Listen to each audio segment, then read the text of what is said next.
Hey everyone, Kevin here, back with another video. In this one, I will talk about what 5 IT certifications you should to get into the field of cybersecurity. I will talk from experience, my time in the role as a cybersecurity engineer, partnering with the training department of my employer to give what I would consider to be a comprehensive list of recommended certifications to obtain to qualify for that first position in cybersecurity. Now, these certifications aren't ranked. Simply, there are recommended certifications to get, so don't put too much thought into the order in which they're mentioned. But before we dive in, please remember to like this video, share this video, and subscribe to my channel. With your support, I'll be able to produce even better content in order to help grow the cybersecurity community. And with that out of the way, let's get after it. We open up our list of recommended cybersecurity certifications with the CompTIA Network Plus certification. And I know what some of you are thinking. I know, Kevin.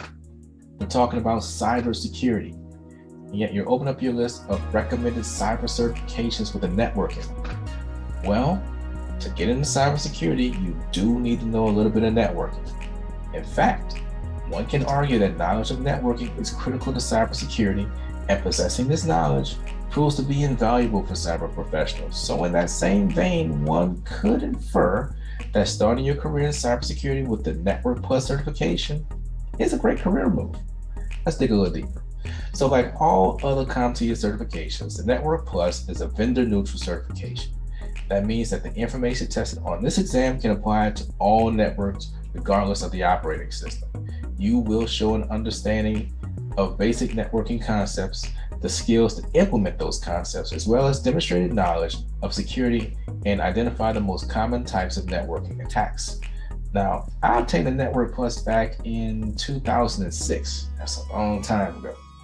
The test has changed a little bit since then, but the domains that you will be tested on are basically the same. So we're talking about networking technologies, media and topologies, devices, management, tools, and security. And I know security isn't the main focus of the Network Plus exam, but it's still a great place to start, with the next certification on this list being the next logical step.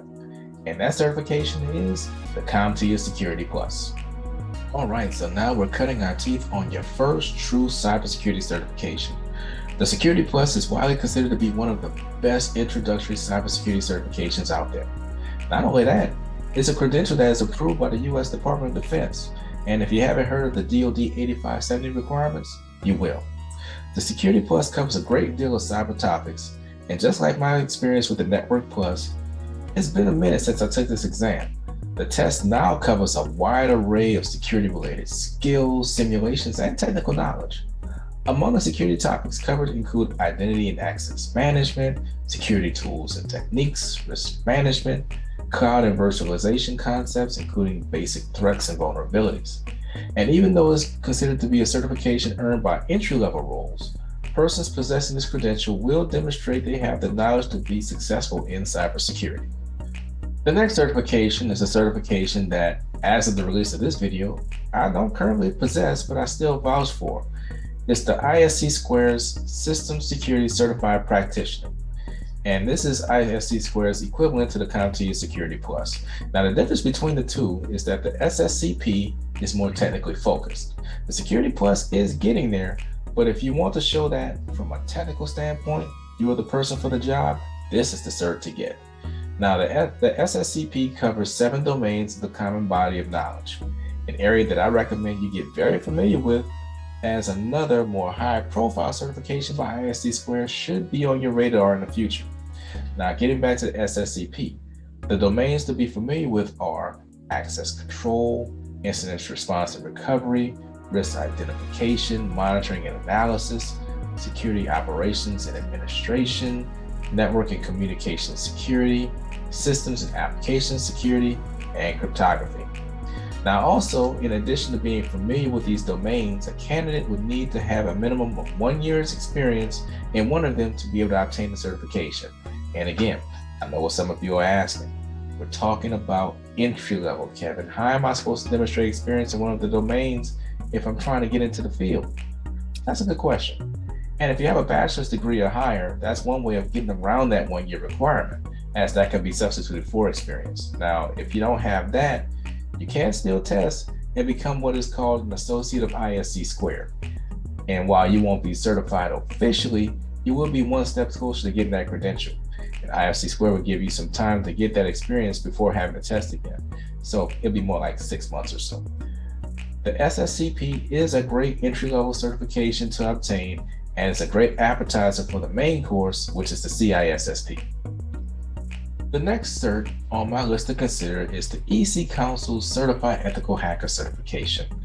One of the more widely known certifications, the Certified Ethical Hacker is not considered an entry-level certification by industry. It's more like an intermediate one. However, in my experience, it's a great one to get just starting out. The focus of this certification is all about learning and thinking like a hacker. You are tested on hacker tactics, tools, and techniques, as well as the 5 phases of ethical hacking. I say emphasis on ethical now. Now, those 5 areas are reconnaissance, gaining access, enumeration, maintaining access, and covering your tracks. And unlike the CompTIA certifications previously described, there are 2 paths, or more like prerequisites, to taking the Certified Ethical Hacker exam: official training and experience. So let's dig into this. If you have previous experience, more like 2 years in education and information security, you qualify for taking the exam. However, if you're just starting out, you will need to sit in an official Certified Ethical Hacker course in order to take the exam. Now, regardless of which path you choose, it would be very impressive to a potential employer to have this credential on your resume. Last certification on this recommended list is the Offensive Security Certified Professional. This one, as the name implies, is all about going on the offensive. We're talking about penetration testing. The OSCP is issued by the Offensive Security Organization, and that's the same organization that created Kali Linux. Now, did I mention that this certification focuses on penetration testing? The following topics are covered on this exam. We're talking about passive and active information gathering, vulnerability scanning, web application attacks, buffer overflows, working with exploits, client-side attacks, file transfers, antivirus evasion, privilege escalation. Shoot, after reading this list, I feel like I want to buckle down and take this one. But keep in mind though, in order to obtain the certification, you will need to complete their pen test course with Kali Linux. They call it Pen 200, and another name for it is the PWK.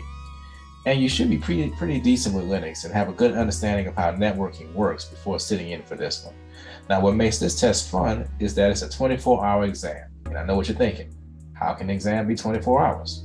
Well, as part of the exam, there is a hands-on pen test, and you will need to submit a pen test report as part of the exam. So if you have ambitions of going on the offensive side of cybersecurity, this is the one to get. This up, we talked about 5 certifications you should consider pursuing in order to get that first cybersecurity role. The list was made up of a combination of offensive and defensive cybersecurity certifications, and they varied in levels of difficulty. Still, having these credentials behind your name will really help you to stand out and get the attention of employers who are looking for good candidates to fill their positions. Now, if you feel like this video provided some value, consider giving it a like and sharing it. Your support will help me to produce even better content. And my goal is to help you and others like you get into the cybersecurity field. And also, if you could, please leave a comment on how I can improve my videos. If you're looking at this one, at the time of release, I'm just starting out, so any constructive criticism is welcome. Thanks again for hanging out with me until the end, and until next time, this is Kevin.